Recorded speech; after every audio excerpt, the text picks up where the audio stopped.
O estudo de hoje continua considerando o texto de Deuteronômio no capítulo 10. No primeiro momento, ele trata da soberania de Deus, um Deus soberano, um Deus todo-poderoso. Veja Deuteronômio 10, capítulo 14. Eis que os céus e os céus dos céus são do Senhor, o Deus de vocês.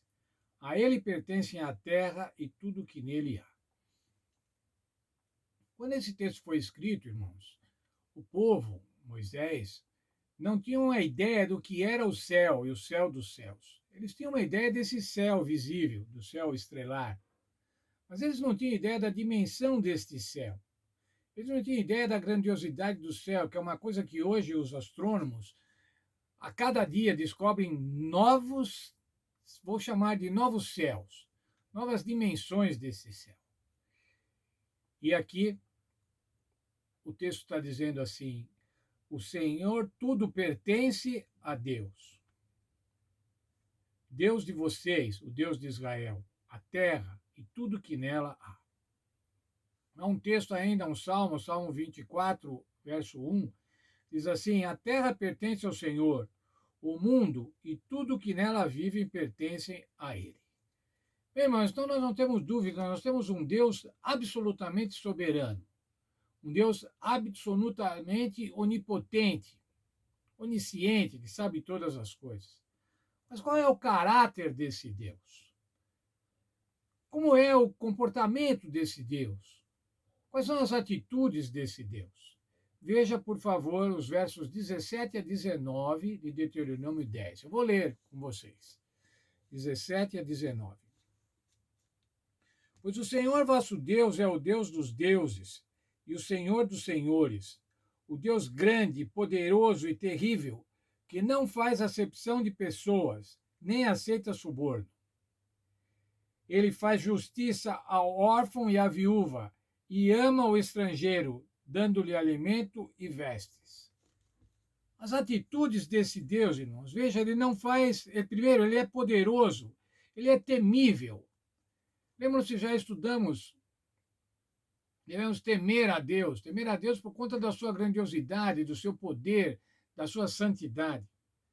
Mas ainda, irmãos, ele diz assim: ele não faz acepção de pessoas. E quando a gente percorre as diversas versões da Bíblia desse mesmo verso, diz assim: ele não faz discriminação, ele não age com parcialidade, ele não faz distinção entre pessoas, ele trata todos igualmente. Veja, irmãos, não é um Deus que dá preferências.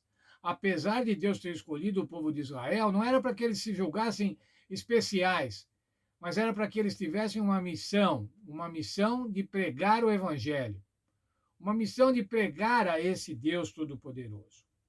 Mas ainda, irmãos, diz assim: ele não aceita suborno. E uma versão das que eu li diz assim: ele não aceita presentes para torcer a justiça. Sabe, irmãos, quando a gente escuta isso, quando a gente vê esses textos, parece que eles foram feitos para hoje. Quando a gente sabe, irmãos, que a justiça é torcida por conta de presentes, por conta de subornos.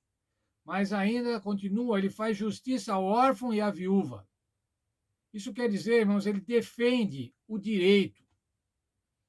E nós também vemos hoje, irmãos, como é difícil o direito, como é difícil a justiça. Como a justiça é diferente para os ricos e como é diferente para os pobres. Como a justiça é diferente para aqueles que podem ir a tribunais superiores, com bancadas de advogados caríssimos, ou aquele pequeno pobre que tem que contar com a defensoria pública para defendê-lo. Como é diferente. Como as condenações se manifestam de maneira diferente. Como os poderosos, os ricos, os governantes conseguem se safar de penas que mereciam, e mesmo quando são punidos, ainda encontram algum subterfúgio, encontram ainda alguma doença para que ele possa ficar em casa e não tenha, para que ele possa ter prisão domiciliar.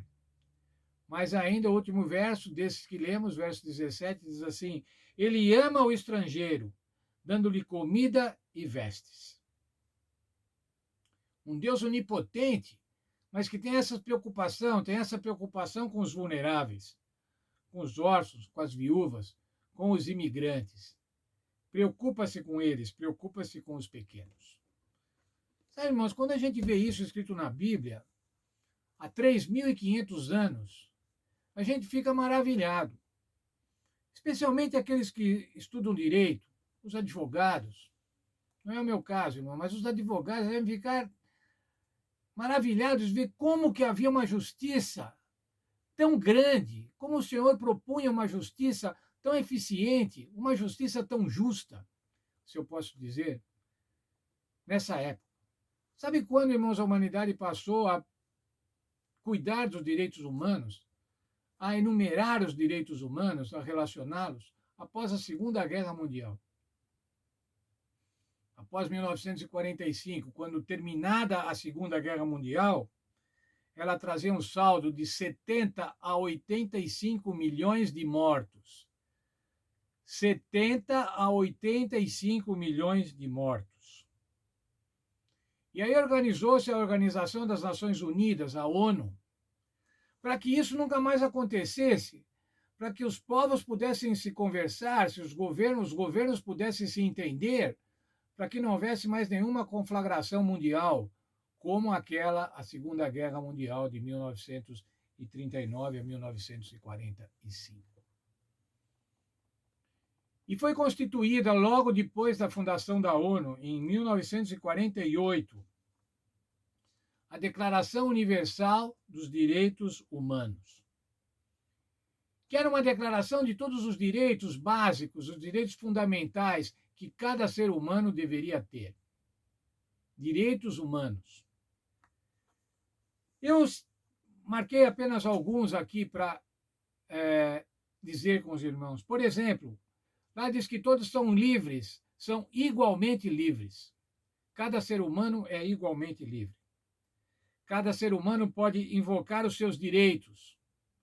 Qualquer ser humano. Aí não tem diferença de raça, de cor, de padrão econômico, padrão cultural. Todos podem invocar os seus direitos. Todos têm direito à vida, à liberdade e à segurança pessoal. Todos, irmãos. Não há grupos que não possam ter esses direitos fundamentais: vida, liberdade, segurança. O ser humano não pode ser escravizado. O ser humano não pode ser sujeito à tortura. O ser humano tem que ter proteção legal igual para todos. Proteção legal igual para todos. É o que o Senhor Jesus, é o que o Senhor Deus falava para o povo de Israel. Nós ainda vamos ver isso nesta semana. A justiça tem que ser igual para o órfão, tem que ser igual para a viúva, tem que ser igual para o imigrante. E nós estamos cansados de ver, irmãos, como essas minorias, como os estrangeiros imigrantes, são preteridos pela justiça, são desprezados pela justiça, não obtêm justiça. Mas ainda, irmãos, todos têm que ter um julgamento equitativo. A lei que serve para um tem que servir para outro e para outro, a mesma lei. Todos são iguais perante a lei. Mas isso não acontece, irmãos. Porque os padrões econômicos, os padrões culturais, os padrões de poder definem diferenças perante a lei. Alguns são julgados, outros não, outros protelam. Alguns são julgados e condenados, outros são julgados e absolvidos pelo mesmo crime, dependendo dos bons advogados que ele encontra. Mais ainda, todos têm direito à livre circulação. Poder ir para onde quiser, quando quiser. Mas ainda todos devem ter liberdade de opinião. Eu tenho visto, irmãos, atualmente, tantos problemas por causa de opiniões. As pessoas não têm mais liberdade de opinião. Hoje, quando você tem uma opinião divergente de outro, você é simplesmente excluído. Ou você exclui aquele que tem uma opinião diferente da sua, especialmente no campo político.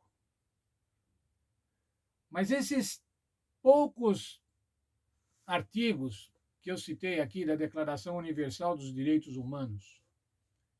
Esses artigos, irmãos, e outros, já eram considerados por Deus há 3.500 anos atrás. Um código, orientações, normas, instruções para que pudesse haver justiça social. Uma das maiores preocupações da Bíblia, irmãos, é a justiça social. Você pode percorrer a Bíblia e você vai encontrar centenas de citações que têm a ver com a justiça social. Por quê? Porque esse mundo de pecado é um mundo de injustiça. E o Senhor quer que seu povo seja um povo justo, pratique a justiça, exerça a justiça e dê aos outros um tratamento justo.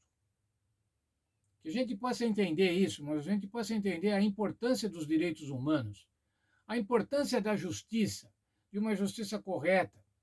Possamos ser defensores dessa justiça, possamos votar em candidatos, em governantes que pratiquem essa justiça.